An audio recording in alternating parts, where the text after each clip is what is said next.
Bonjour les créatifs et les créatives, c'est Caroline de Caroline Créa and Scrap et je suis heureuse de vous retrouver aujourd'hui pour un tout nouveau projet que j'ai eu beaucoup de plaisir à réaliser et qui nous met bien dans l'ambiance des fêtes de Noël.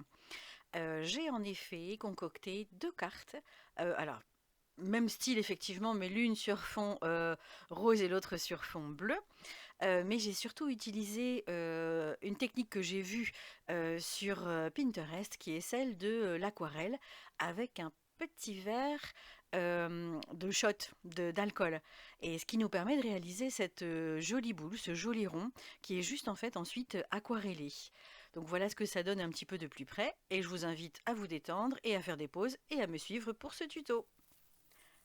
Alors, j'ai utilisé le papier aquarelle de Stampin' Up qui est vraiment de super qualité. Je vous mets ici chacune des dimensions. J'ai également utilisé différentes couleurs d'encre. Donc moi j'ai utilisé un rouge et j'ai utilisé un pan, mais après vous pouvez utiliser n'importe quelle couleur, ce qui vous plaît. Donc voilà mon fameux petit verre d'alcool, hein, celui avec lequel on fait des shots, mais là bien propre et tout. Les pinceaux aquarelles à réservoir d'eau. Et puis le Stamping Prizer qui permet en fait de pulvériser de l'eau pour détendre un petit peu nos encres. Je me suis servi également de deux supports en plastique, ceux qui servent à emballer par exemple les Stampin' Dimensional. Et c'est ce qui va me servir de base pour mettre l'encre dessus. J'ai coupé d'abord tout d'abord en deux chaque feuille, enfin la petite feuille d'aquarelle pour me servir de base. Donc une feuille me permet de faire deux cartes, donc largement suffisant. Et ensuite, je vais utiliser donc mes différentes encres. J'ai commencé avec le rouge. Donc là, c'est vraiment un tout petit spot que j'ai utilisé. Donc je vous mets tout le descriptif à la suite de la vidéo. Très pratique à appliquer directement sur mon plastique. Et ensuite, j'ai vaporisé de l'eau avec mon spritzer, ce qui permet de diluer un petit peu notre matière. J'ai ensuite utilisé les pinceaux aquarelles remplis d'eau au préalable. Et c'est parti pour réaliser la belle boule. Alors vous pouvez utiliser chacun des deux côtés. Moi j'ai préféré le lisse pour que les contours soient bien nets. Donc c'est parti avec notre petit verre de shot. On imbibe bien, je dirais, le bord de peinture aquarelle et on l'applique, hop, sur le fond de notre papier aquarelle. Et ensuite, avec notre pinceau à réservoir d'eau, il suffit juste d'utiliser la peinture qui est sur le bord de notre cercle ainsi tracé. Mais si on pense que ce n'est pas suffisant, on peut rajouter un petit peu plus d'encre, celle qu'on a préparée sur notre plastique. Alors attention de bien penser à réserver une partie de notre motif un petit peu plus clair et l'autre un petit peu plus foncé pour qu'on ait vraiment cette sensation de lumière qui arrive sur notre jolie boule de Noël. Donc à chaque fois, on peut reprendre, diluer, appuyer sur le pinceau pour faire sortir plus d'eau. Le papier aquarelle est vraiment tip top, il ne gondole pas, il est magnifique. Donc voilà ce que ça donne une fois que toute l'encre est appliquée et il faut ensuite laisser sécher. Donc j'ai fait la même chose avec la couleur pan, mais là j'ai pris directement l'encre avec le pinceau aquarelle, avec le pinceau à réservoir d'eau que j'ai appliqué sur le plastique. Et ensuite, je n'ai pas eu du coup à utiliser mon spritzer pour diluer, mais j'aurais pu également, peu importe.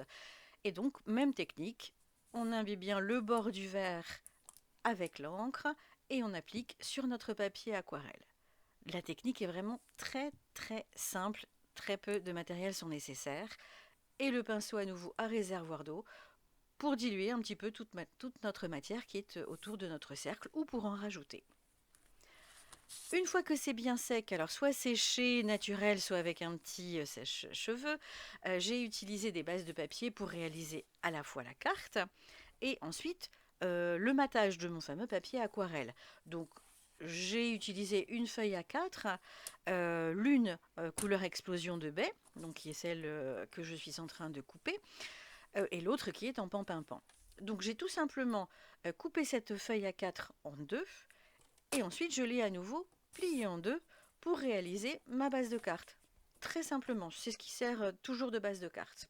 J'ai ensuite coupé dans mon papier spécialité doux scintillement, des mesures de 9 centimètres sur 12 centimètres pour insérer entre la base de carte et le papier aquarelle. Ouais, c'est ce que je vous montre ici sur le dessin et ça apporte ce petit côté brillant qu'on aime beaucoup. Comme on aime vraiment, vraiment beaucoup le brillant et bien les paillettes, moi j'ai pu appliquer le Wink of Stella, notre fameux pinceau qui brille, sur les boules aquarellées sans problème. Ça ne gondole pas, ça ne déforme pas, ça ne fait rien du tout, ça ne bave pas. Et puis comme j'ai des petits soucis pour filmer, je vous l'explique, j'ai aussi appliqué des petits tampons à partir de gentils bourriquets, les étoiles, autour de ma boule. Et puis j'ai fait un petit nœud à ma boule, comme s'il y avait un petit ruban avec un feutre tout simplement. Donc voilà ce que ça donne. Maintenant, il est temps de préparer chacun des articles qui vont venir décorer notre carte. Alors, les feuillages qui sont réalisés avec la perforatrice branche, que j'ai poinçonné dans du papier scintillant.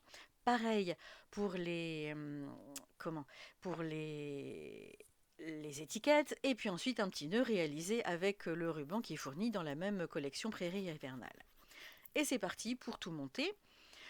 Donc, sur ma base de carte, j'ai collé le papier, donc ici, explosion de baie en couleur scintillante, et ensuite j'ai collé mon papier que j'ai aquarellé, donc ma jolie boule, avec les poinçons, la boule que j'ai passée au Wink of Stella, et donc voilà la base de carte réalisée. Ensuite, il suffit de coller les étiquettes. Donc les étiquettes, je les réalisais avec la perfo joyau d'étiquettes. Et là, avec les Stamping Dimensional, j'ai pu les mettre en relief. Parce que quand même, il faut un petit peu de hauteur pour la carte, sinon ça ferait un petit peu trop plat. J'ai utilisé le même principe de décaler, donc une fois dans un sens, une fois dans l'autre, pour rompre un petit peu le côté classique. Donc sur l'étiquette, avec mes stampings, j'ai pu fixer les feuillages. Et ensuite, il suffit juste de mettre bien droit notre texte. Alors, vous pouvez mettre le texte que vous voulez. Moi, j'ai mis un meilleur vœu, mais ça pourrait être un bonne année, un joyeux Noël, comme vous le souhaitez, comme ce que vous avez.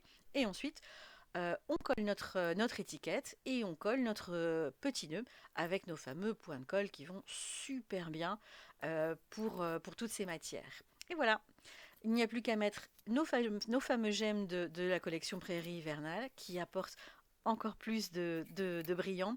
Alors moi j'ai pris ceux qui étaient transparents. On les met toujours en nombre impair. C'est un petit peu comme les fleurs dans un bouquet, en nombre impair. Et puis voilà, notre carte est terminée. Très originale. Il suffit plus maintenant que de la faire dans l'autre couleur, donc pan pan pan. Et voilà ce que ça donne. Alors j'espère que vous avez apprécié cette réalisation. Vraiment super simple, pas énormément de matériel, du matériel facile à utiliser, notre verre, notre papier, les encres avec les couleurs que vous souhaitez, et ça fait de chouettes réalisations. Donc voilà un petit peu au final ce que ça donne. Donc n'hésitez pas à faire des pauses pour reproduire le motif et à commander sur ma boutique Stampin' Up tous les produits dont certains sont en promotion en ce moment. Alors profitez-en bien